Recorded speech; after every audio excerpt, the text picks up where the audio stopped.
fiery horse with the speed of light, a cloud of dust, and a hearty hi-yo silver. The Lone Ranger.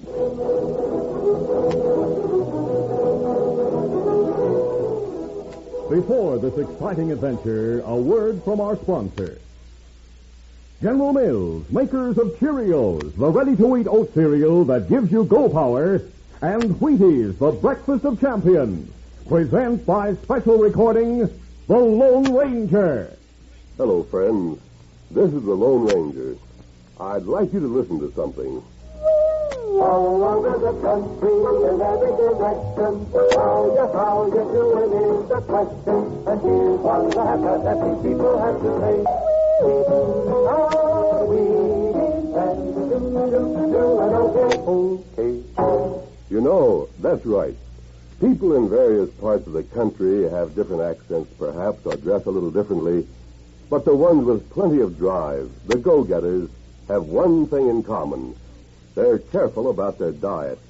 They see to it that they eat a good, honest breakfast every day. And a breakfast built around wheat couldn't be better for you. Wheat is real man food. So, bear in mind. Keep on eating your wheat, and you'll be doing okay.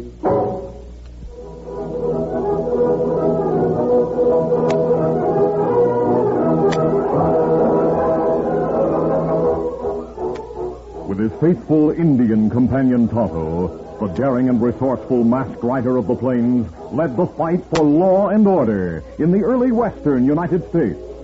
Nowhere in the pages of history can one find a greater champion of justice. Return with us now to those thrilling days of yesteryear. From out of the past come the thundering hoofbeats of the great horse Silver. The Lone Ranger rides again. Come on, Silver. Let's go, big fellow. Are you Silver? Hooray!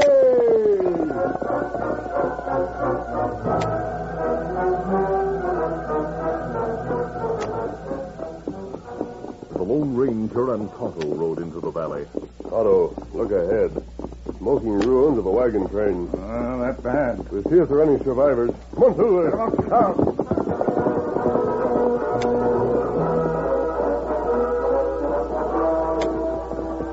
Within a few minutes, the masked man and his Indian companion reined to a stop at the scene of the attack. These were army transports, Otto. I'm attacked by Indians. You see plenty error. No unsurvived. This must be the work of Chief Lightfeather and his braves. I hope something could be done to get them to return to the reservation before they went on the warpath. Now them have plenty guns and ammunition. That mean more trouble, Kimasabi. We'll ride to the fort and report the attack. Let's go.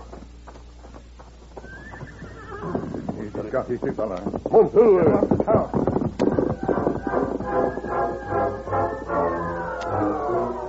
The Lone Ranger had come into the territory because of a written request he had received from the Major through the Padre at the mission. It was this note which procured him ready admittance to the Major's headquarters. Major, here's the masked man. Oh, have him come right in, Lieutenant. You come in, too. Yes, sir. Come right in, mister. Thanks. Aye, Thunder, it's mighty good to see you again, my friend. Sit down, sir. Thank you, Major DeWitt. As soon as the guard brought in that note I'd sent you, I had the lieutenant go out to escort you to my headquarters. Sit down, Lieutenant. Thank you, sir. Lieutenant Kinney is the only one who knew I sent for you. Major, I have bad news. Bad news? What do you mean? On our way here, my friend Tonto and I found the ruins of a wagon train. What? Army transport.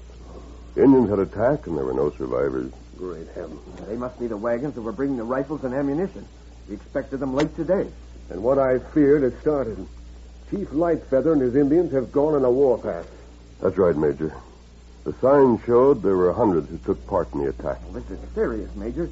We needed those rifles and the ammunition greatly, and to have them in the hands of those Indians means they're now in good condition to make plenty of trouble. Strange that the Indians knew what was in those wagons. We have transports bringing foodstuffs every week, and no one knew we were expecting rifles and ammunition on this trip. No one knew except us, Major, and the trusted picked men who were bringing them in. You're new here at the fort, aren't you, Lieutenant? Yes, sir. Well, that is, I came here 2 months ago. You see, sir, Kinney's a replacement for Lieutenant... I should say former Lieutenant Hooker. The officer you met when you were here before. Well, what happened to Hooker? I noticed you said former lieutenant. Hooker was court-martialed and expelled from the service for insubordination and conduct unbecoming an officer. I see. Frankly, I didn't like Hooker when I met him. He was a disgrace to the service, sir. I knew Lieutenant Kinney back east and requested he be sent here because I know he's to be trusted. Well, thank you, Major. Now to the matter at hand. Make out a report of the disaster, Lieutenant. Then send it by courier with a requisition for more rifles and ammunition. Yes, sir. It will take about a month for the new shipment to come through from the supply depot at Fort Worth. I know. But I hope there'll be no further trouble before they arrive. Why did you send for me, Major? I value your advice and judgment, sir. With your keen knowledge of the Indians, I'd hoped you might help me think of some way to reason with Chief Lightfeather. His success in getting arms for his braves will make him more determined to resist going back to the reservation. I know. I realize the situation is a tense one. I'll send to Fort McCavitt, 30 miles north of here, for reinforcements. Then you think the Indians might even attack the fort? It's possible. Todd and I will keep watch and let you know what we find out. All right, sir. I'll send someone to McCavitt at once. Just knowing you're near will be a relief. Oh, thanks. We'll do all we can. Goodbye for a while, sir. Goodbye, sir. The Lone Ranger met Tonto outside the fort, and the two men rode into the nearby hills and made a temporary camp. The sun had gone down, and a bright moon lighted the countryside. The Lone Ranger told Tonto of his talk with the Major. Then he added, We'll ride into the foothills and try to locate the Indians' encampment. I noted the general direction they took when we looked at the pony tracks in the valley this afternoon. Oh, what we do if we find the Indian camp? Try to find out what they might do next, Tonto. Let's get going. Come on, Silver.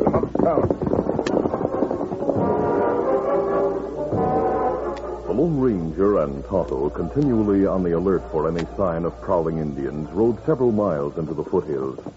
Finally, they moved along a ridge that overlooked a secluded valley. They drew rein along the trees as they heard distant drums and caught a glimpse of a big campfire below. The masked man and his companion crawled to the edge of the ridge and cautiously looked down. These celebrations come to an end, Tonto.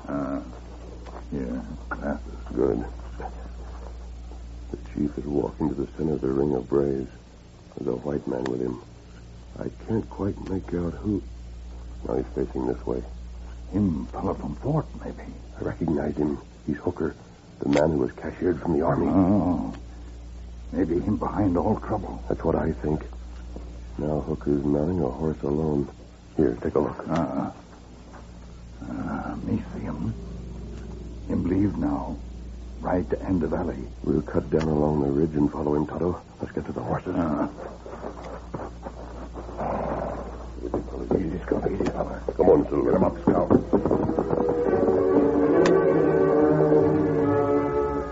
The Lone Ranger and Tonto followed Hooker for some distance. Finally, the ex-officer turned off the trail and stopped before a dark, deserted shack. The Lone Ranger and Tonto waited until they saw a light in the shack. Then they approached on foot cautiously. A piece of burlap hung on the inside of the partly open side window. There was a narrow, uncovered space at the bottom, which allowed the masked man and Indian a view of the interior. They saw Hooker talking to an Indian dressed in buckskin. Well, I just came from the Indian camp. Our plans are set. Me come from Fort Terret. Wait here like before. You bring more news? Them send out riders to Fort McCavitt. Try get other troopers come to Fort Terret. That rider isn't going to get very far. Lightfeather has plenty of braves watching the trail to Fort McCavitt. Now, the Major doesn't know about the requisition blank you sneaked from the office and brought to me a few weeks ago, does he? Him not find out. After you write on blank, me follow sergeant who take troopers to get rifles, ammunition. Yes. Him think me bring paper from Fort Terret. Yes, it did the trick. It got them to bring all the stuff we wanted. We got it when we attacked the wagon train. Are Lightfeather and Braves ready to attack Fort Terret after dawn? Yes. Now, you'd better get back to the fort. Let's get away from here quick. We'll wait here in the trees until they leave. Me not savvy what him say about paper him fix. I don't either, but I'm going to find out. I'll go to Fort Tonto, warn them about the coming attack. If the fort should fall, a general massacre of all nearby settlers would follow. Light go out in shack now. Yes.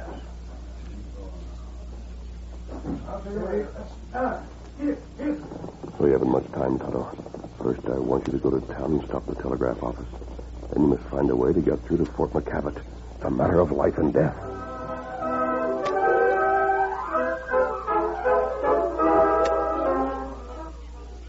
We'll continue our Lone Ranger adventure in just a moment.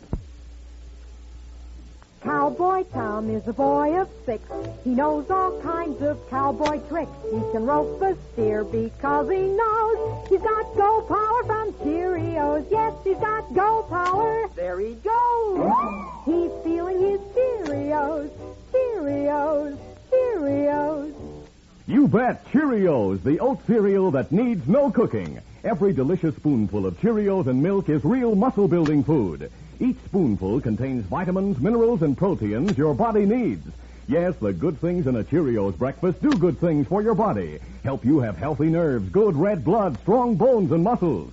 And besides giving you go power, Cheerios is downright wonderful tasting. That toasted oat flavor is really something. And when you add milk and your favorite fruit, say some sliced bananas, you're in for a delicious breakfast treat. Get the whole family off to a good start every morning with Cheerios. Then you'll hear people say, he's feeling his Cheerios.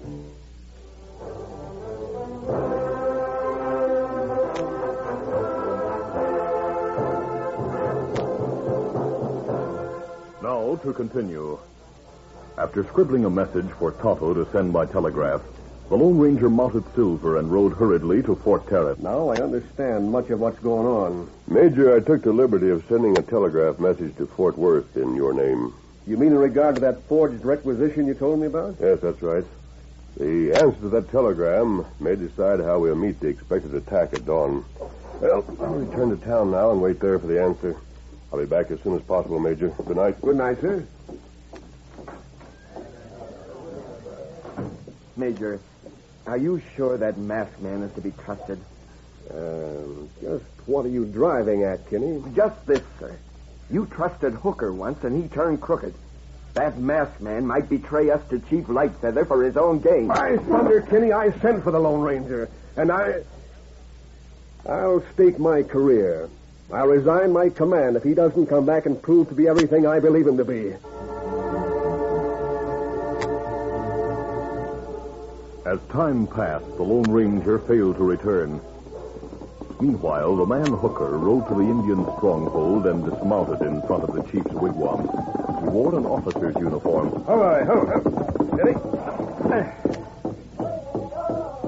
He stood for a moment watching the war dance which was in progress. Chief Lightfeather came forward and spoke. Land of white brother done. Many braves ready to follow you. Chief Lightfeather and other braves follow and wait over ridge in front of fort. It is good, Chief Lightfeather. We shall not fail. Wisdom of white brother is great. Now I'll inspect the braves who will follow. They must obey the orders I have given and shall give. Time short. You train them well. Braves of Chief Lightfeather will obey white brother. Come, we go see now.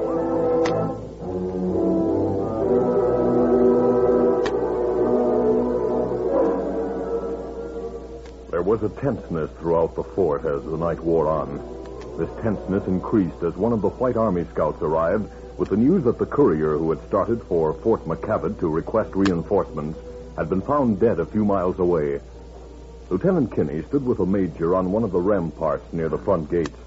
He was saying, Major, matters are most serious. If an attack is imminent, seems it's been a mistake to put all our faith in that masked man. You dare question my judgment, Lieutenant? Oh, it isn't that, sir. The fate of all of us is soon to be decided. Dawn is almost here. We're in no position to ward off a big attack. I'm well aware of that. But remember, the Lone Ranger is the one who warned us of an attack. It might be that he did so to keep us all here. while the Indians moved to strike elsewhere. I don't believe it. May I remind you, sir, that a trip to town and back would take far less than an hour's time. The man you call the Lone Ranger hasn't returned, though many hours have gone by. Time will tell. Sun's just coming up. If there's to be an attack, as he said... What? Huh? Thunder, the men are right. Look yonder. A company of troopers is heading for the fort. Well, that's still a quarter of a mile away. Shall I give orders to open the gate, sir? Yes, by all means. Stand by to open the gate. Yes, sir. Look, Major. Swinging in a wide circle around them. A horseman riding at a gallop. I'll use binoculars. Let's see. Why, it's the Lone Ranger. Why does he... The troopers are firing at him. He seems to be just out of range. They're shooting because of his mask. Come down to the gates with me. Yes, sir. Hurry. Open those gates now. Yes. Troopers are galloping after him. Still shooting. They're making a mistake. But thank heaven he's out of range. Here he comes. Oh, easy, steady, big fella. Quick, Major. Close the gates. Turn your guns on those men. That man is crazy, sir. Don't listen. He's trying to trick us. Those are not troopers. That's Hooker leading disguised Indians. Close the gates before it's too late. Believe me, Major, I have proof. Close the gates. Open fire. I'll not let you make this mistake, Major. Get out of the way. Quick, close these gates. Hurry, close them. My thunder, they are Indians. I got a glimpse of Hooker leading them. That's right. Look, others are coming over the ridge now. The rest of the Indians. As the troopers watched, a wave of Indians rode over the ridge and moved toward the fort. The disguised Indians, enraged by the discovery of their trickery, tossed away the army hats and jackets they wore, disclosing their true identity. As the waves of mounted Indians pressed forward, many of those in front rode back and forth, shooting at the stockade walls. The battle went on unabated. The Lone Ranger and the Major climbed to the ramparts carrying rifles. From this vantage point, the masked man saw Hooker, encouraging the Indians as he galloped along in front of the stockade and seemingly just out of range. The Major spoke. There's that traitor Hooker, disgracing the uniform he has the nerve to wear. It's a long shot, but I'm going to try to bring him down. As the Lone Ranger aimed his rifle in hopes of wounding Hooker, two frenzied Indians who had been riding well ahead of the traitor suddenly turned and shot arrows directly at the uniformed man. Hooker fell to the ground with an arrow in his breast. Look, an arrow struck Hooker. I think it killed him. The Indians blame him for the failure of his own plan. Well, at least it saved you a bullet. It's best that he go that way, sir. Look, more Indians coming. Our chase was hopeless. We'll soon run out of ammunition. We'll keep fighting until that happens, Major. As the battle continued without let-up, it seemed the Indians would soon win the fort by a force of numbers. Then a welcome sound was heard. Major, look. Now the troopers are really coming. But how did they know? Otto went for them last night. For a short time, the Indians, caught between the fire from the fort and from the approaching troopers, tried to fight back. Then, as their chief fell wounded, they broke, scattering in all directions. The battle was over.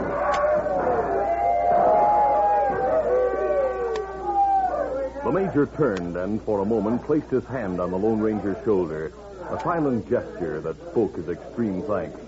Then the two men climbed down to order the gates opened and to meet the approaching troopers. A short time later, the Lone Ranger and Tonto stood with a small group of officers near the fort gates. The captain who had led the reinforcements was speaking. Major, the day is full of surprises. First, you introduced a masked man as a friend, and second, we discovered many of the Indians wearing parts of trooper uniforms and using army saddle sets. The Major will explain both the mask and the uniforms, Captain. I'll explain about the uniforms first, Captain.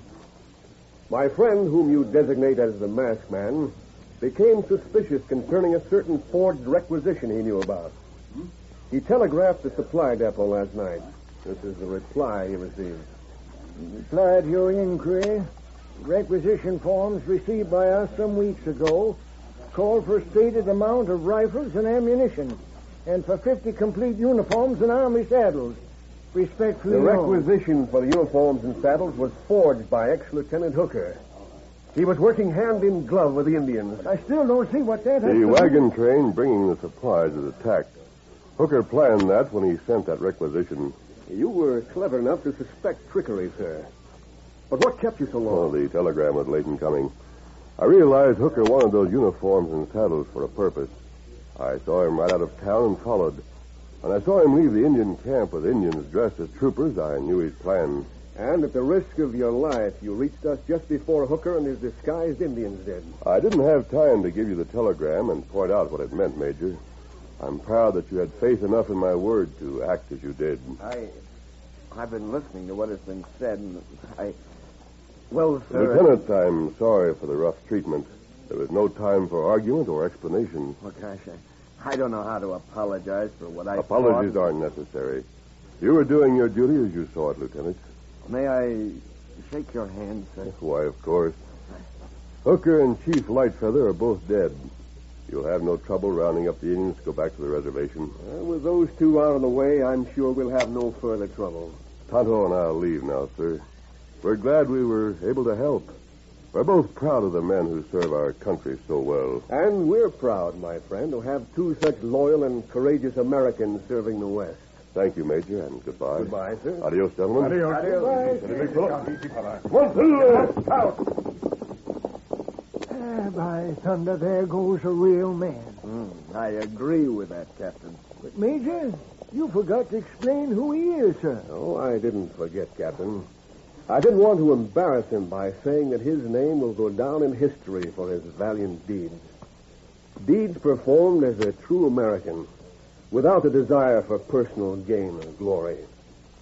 You see, Captain, I couldn't say that in front of the Lone Ranger.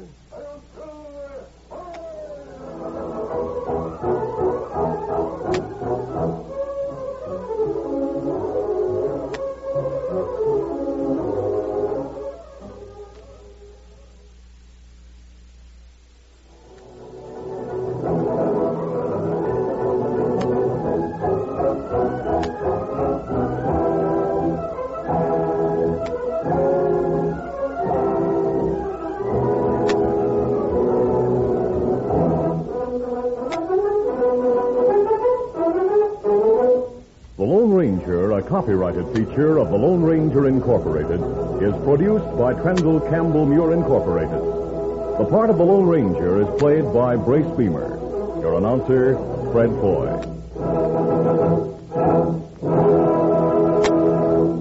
Listen to the Lone Ranger, brought to you by special recording Mondays through Fridays at this same time.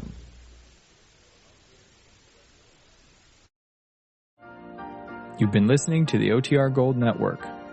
Find more classic radio at otrgold.com.